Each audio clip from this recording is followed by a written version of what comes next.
Sebentar lagi Bapak Ibu, hadis Nabi yang menyebutkan tentang apa kata Rasulullah, nanti di akhir zaman akan datang masa musibah yang berat, bencana yang hebat, ujian yang panjang sehingga menyebabkan manusia kekurangan makanan dan kelaparan melanda di mana-mana.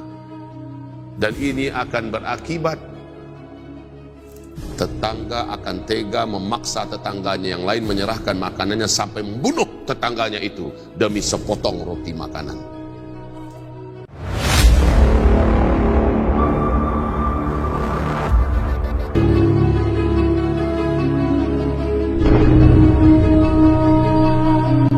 Ibarat Allah yang kami muliakan, 2020 kemarin sampai sekarang belum berhenti.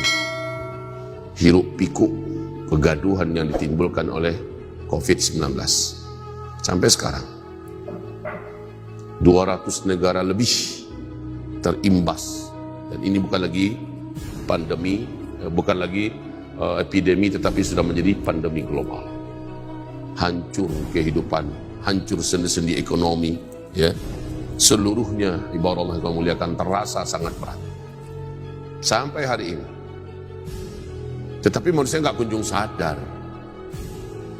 Sebentar lagi Bapak Ibu, hadis Nabi yang menyebutkan tentang, ini hadisnya Sahih Imam Bukhari, bisa Bapak Ibu dapatkan di kitab Al-Adabul Mufrad. Di dalam kitab Sahih Imam Bukhari itu, apa kata Rasulullah? Nanti di akhir zaman akan datang masa musibah yang berat, bencana yang hebat, ujian yang panjang sehingga menyebabkan manusia kekurangan makanan dan kelaparan melanda di mana-mana. Dan ini akan berakibat tetangga akan tega memaksa tetangganya yang lain menyerahkan makanannya sampai membunuh tetangganya itu demi sepotong roti makanan. Ini sudah diberitakan di skala berita dunia, wahai Bapak Ibu. Dalam waktu yang tak lama lagi kita semua akan mengalami kelangkaan makanan. Biji-bijian gagal. Banyak 12 negara-negara terbesar yang memproduksi biji-bijian di muka bumi ini karena pandemi yang panjang dari COVID-19 sudah mengalami krisis makanan mereka masing-masing. Sementara Brasilia karena krisis COVID-19 yang berat dan panjang sehingga lockdown berkali-kali berlapis-lapis diadakan. Begitu juga Amerika, Pakistan, India dan lain-lainnya, seluruhnya mengalami krisis. Makanan sudah mulai genting dan tipis. Oleh karena itu pertengahan bagian terakhir ya daripada tahun 2020 kemarin, Jokowi perintahkan kepada Prabowo, kamu bertanggung jawab untuk masalah stok makanan Indonesia. Maka disuruhlah Prabowo mempersiapkan segala satunya untuk mengamankan makanan pokok buat warga dan bangsa Indonesia di masa-masa yang akan datang. Ini kritis, Pak. Donald Trump, Xi Jinping dan lain-lainnya sudah mengumumkan betapa gentingnya keadaan ke depan. Ini seluruhnya adalah akibat. Sampai kepada titik kata Rasulullah, saking beratnya hidup saat itu, orang-orang yang beriman lewat dekat kuburan dia berharap kalau dialah yang ada di dalam kuburan itu. Ini orang-orang beriman, orang-orang soleh di akhir zaman ini.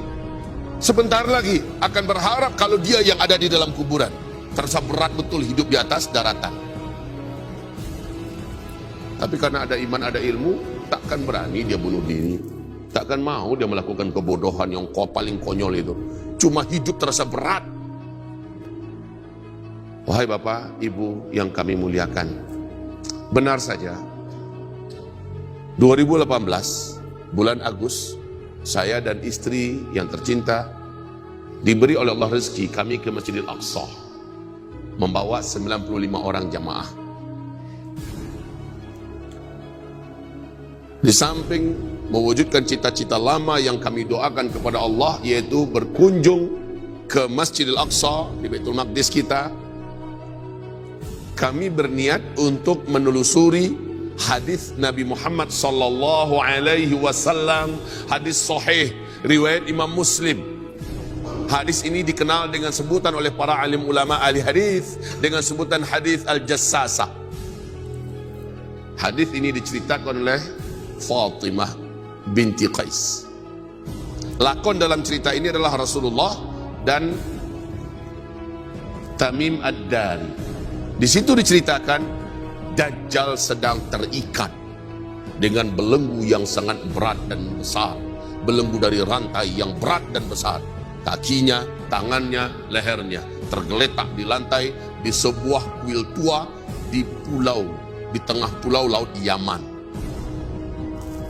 Si Dajjal bertanya tentang negeri Arab. Kemudian Dajjal berkata, saya nanti akan dilepaskan dengan 3 tanda. Kalau 3 tanda ini sudah terjadi, saat itu berarti saya sudah bebas dan lepas dari ikatan ini. Padahal seluruh nabi dan rasul berkata tidak ada fitnah yang paling besar di muka bumi ini sejak Adam diciptakan sampai hari kiamat melebihi fitnahnya Dajjal. Ma baina khalqi Adam ila qiyamis sa'ah fitnah akbar minad Dajjal. Belum ada fitnah yang lebih berat, lebih besar, lebih dahsyat, lebih hebat sejak Adam diciptakan sampai hari kiamat melebihi fitnahnya Dajjal. Maka ratusan ribu nabi dan rasul yang Allah utus ke muka bumi, seluruh mereka pasti mewanti-wanti umatnya bahayanya Dajjal ini. Dan Dajjal sosok laki-laki, 1 orang cuma, tidak boleh diartikan yang lain-lain. Karena dalam hadis sahih riwayat Muslim tadi, hadis al-jassasah ini, terang-terangan dia sedang terikat dengan rantai. Jadi jangan diartikan macam-macam. Nabi pun menyebutkan rambutnya macam mana, matanya seperti apa, alisnya bagaimana, mukanya bagaimana, hidungnya, bibirnya, warna kulitnya bagaimana, tingginya berapa, cara perjalanan bagaimana. Jadi nggak boleh diartikan macam-macam Dajjal itu. Diartikan PBB itulah Dajjal, Amerika adalah Dajjal, sembarangan. Dajjal itu ya orang, 1 orang, laki-laki. Dan dia terikat waktu Nabi masih hidup dulu. Dan dia bercerita tentang tanda-tanda dia dilepaskan oleh Allah bila sudah terjadi 3 tanda alam serentak. Dan Masya Allah, 3 tanda alam itu letaknya di Palestina ketiga-tiganya. Pertama, Danau Tiberias. Kedua, sumber air, mata air Zuhar. Ketiga, kebun kurma di Baisan. Ini berdekatan tempatnya yang 3 ini. Dan ini kami kunjungi kaum muslimin. Nanti saya hubungkan ada apa dengan bencana, petaka, musibah, dan sebentar lagi akan terjadi yang lebih berat dengan lepasnya Dajjal. Saya akan ceritakan sebentar lagi kaum muslimin. Wahai hamba-hamba Allah yang kami muliakan. Di situ Dajjal bertanya, Danau Tiberias masih banyak airnya atau sudah susut? Dijawab, sekarang ini masih, kata Tamim ad-Dari. Kemudian ditanya juga, mata air Zuhar masih keluar airnya atau sudah berhenti keluar? Tamim ad-Dari menjawab, sekarang ini banyak airnya. Keluar penduduknya hidup, maka bergantung hidupnya dari mata air itu, dan mereka bercocok tanam dari mata air itu. Juga ditanya tentang kebun kurma di Baisan, kurmanya masih berbuah atau udah berhenti berbuah? Maka dijawab, sekarang buahnya banyak, lebat. Apa kata si Dajjal? Lihat saja. Kalau air Danau Tiberias sudah susut, mata air Zuhar sudah tidak lagi berair, dan kebun kurma di Baisan sudah tidak lagi berbuah, tandanya saya sudah lepas dan bebas. 3 tanda ini, mata kepala ini, wahai Bapak Ibu, mata kepala ini, saya bahkan naik ke atas sampan besar dengan seluruh jamaah kami, naik di atas Danau Tiberias. Apa kata penjelasan daripada yang membawa kita? Dulu danau ini di sana tepinya, sekarang sudah jauh. Lalu kami bawa, ayo kita ke mata air Zuhar. Mata air Zuhar sudah 2 tahun ini sudah tidak mengeluarkan air 1 tetes pun.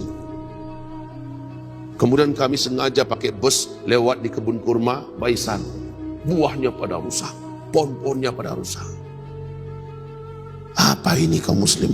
3 tanda yang kita dapatkan dalam hadis sahih Muslim sudah terjadi. Maka pantas makin kesini makin banyak bencana, karena makin dekat Dajjal muncul.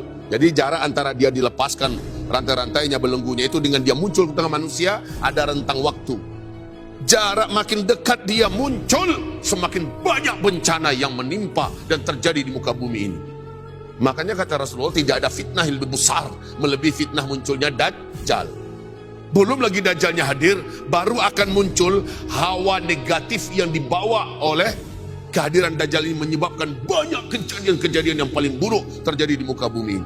Kejadian alam, manusia semakin brutal, kehidupan yang semakin carut marut, morat marit dan sebagainya.